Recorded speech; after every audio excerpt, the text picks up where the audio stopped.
Hello, everyone. Welcome to Celsius 233, your go-to place for fiction book summaries. Today, we will embark on a journey through The Robber Bride by Margaret Atwood.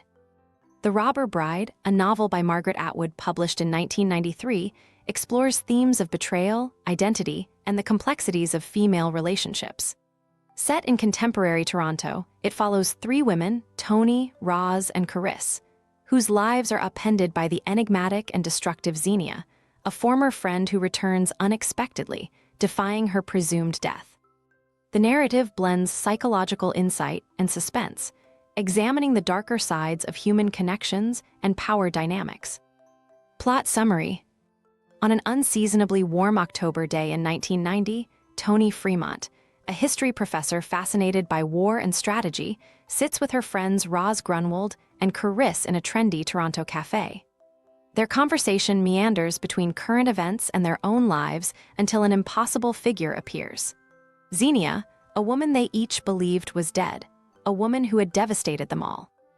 This ghostly return jolts them back to the moment Zenia wreaked havoc in their lives, leaving them to confront the haunting question of what to do with her presence once more. Years earlier, Zenia had inserted herself into each of their lives like a slow-building storm. For Tony, Zenia represented both a friend and a threat.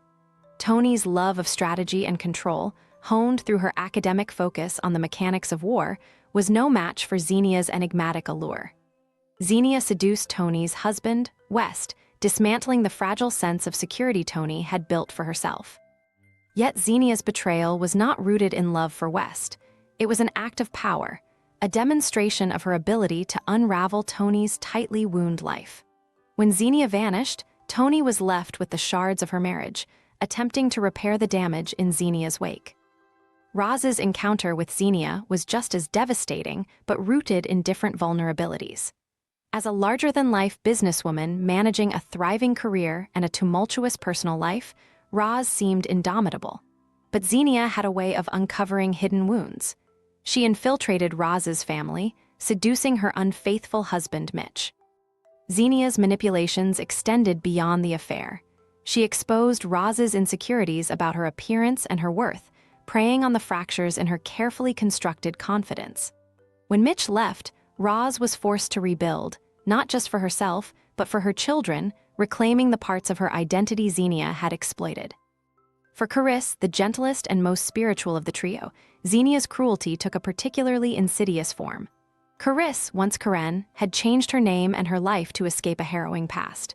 Her world revolved around kindness, holistic healing, and an almost childlike hope.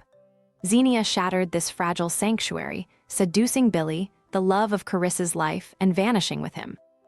Charis was left grappling not only with her heartbreak, but with the reemergence of old fears and traumas Zenia's betrayal unearthed. Zenia's actions forced her to confront parts of herself she had buried, leaving her to navigate the wreckage Zenia had left behind. For years, the three women found solace in their shared grief, binding themselves together with the glue of mutual betrayal. They had all been wounded by Zenia's lies, her beauty, and her unrelenting hunger for control. Her supposed death, a mysterious explosion in Beirut, had granted them a reprieve, allowing them to breathe more freely, even if the shadow of her memory lingered. But now, as Zenia reemerges, the delicate equilibrium the women have achieved teeters on the brink. Zenia, dressed in sleek black, exudes the same magnetic power that had once drawn them in. Her presence disrupts their carefully reconstructed lives, stirring old doubts, fears, and even curiosities. What does she want now, and why has she come back? Zenia's return brings not just memories, but a renewed challenge for the women. Each grapples with the temptation to engage with her again, knowing the risk but unable to fully resist. Tony's strategic mind churns as she tries to unravel Zenia's intentions, while Roz battles her own conflicting feelings of anger and fascination. Charis, despite her attempts at spiritual detachment, finds herself drawn into Zenia's orbit, haunted by the echoes of their past encounters. In the days that follow, Zenia reaches out to each of them, slipping seamlessly back into their lives with the practiced ease of someone who knows their deepest weaknesses. Her stories are as compelling and contradictory as ever. She weaves tales of hardship and danger, eliciting sympathy while sowing doubt. Is she a victim or a manipulator? a liar or a survivor? The women wrestle with these questions, caught between their better judgment and the lingering threads of their connection to her. As Zenia's influence grows, each woman faces a pivotal decision. For Tony, it is a test of her ability to maintain control in the face of chaos.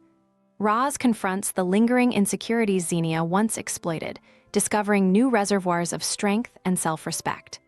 Charis, the most forgiving among them, must reconcile her desire to heal with the need to protect herself. In the end, Zenia's true intentions are revealed not through her words, but through her actions, exposing her relentless need to dominate and destroy. Yet, for all her power, Zenia remains a tragic figure, a woman whose own wounds drive her to inflict pain on others.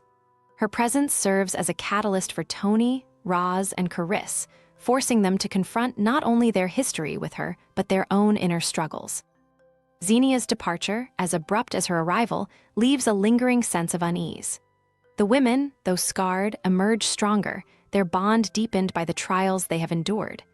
They have seen the worst of Zenia, and in doing so, have faced the most fragile parts of themselves.